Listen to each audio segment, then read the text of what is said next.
أعوذ بالله من الشيطان الرجيم. بسم الله الرحمن الرحيم. يا أيها المزمل قم الليل إلا قليلا نصفه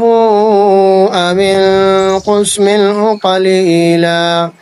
أو زد عليه ورتل القرآن ترتيلا إنا سنلقي عليك قولا ثقيلا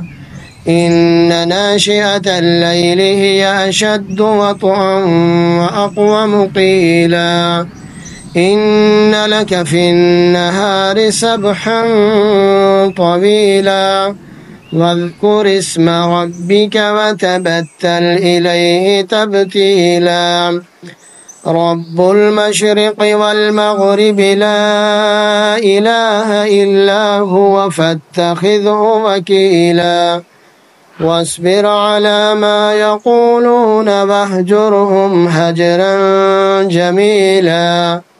وذرني والمكذبين أولي النعمة ومهلهم قليلا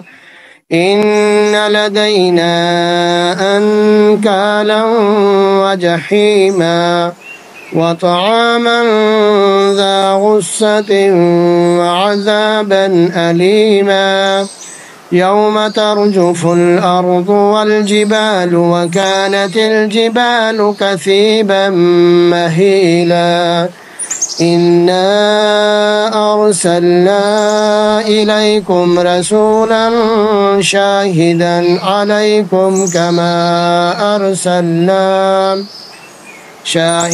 عليكم كما أرسلنا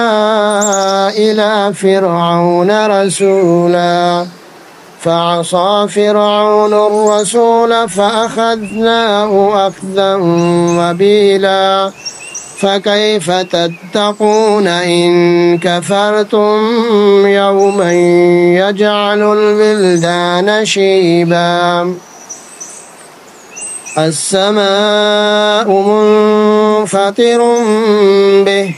كان وعده مفعولا إن هذه تذكرة فمن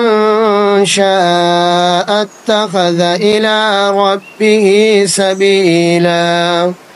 إن ربك يعلم أنك تقوم أدنى من ثلثي الليل ونصفه وثلثه وطائفة من الذين معك والله يقدر الليل والنهار علم أن لن تحصوه فتاب عليكم فاقرؤوا ما تيسر من القرآن علم أن سيكون منكم مرضى وآخرون يضربون في الأرض يبتغون من فضل الله وآخرون يقاتلون في سبيل الله فاقرؤوا ما تيسر منه وأقيموا الصلاة وآتوا الزكاة وأقرضوا الله قرضا حسنا وما تقدموا لأنفسكم من خير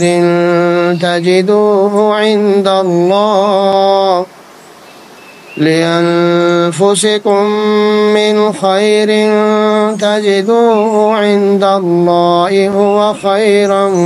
وأعظم أجرا واستغفروا الله إن الله غفور رحيم صدق الله العظيم.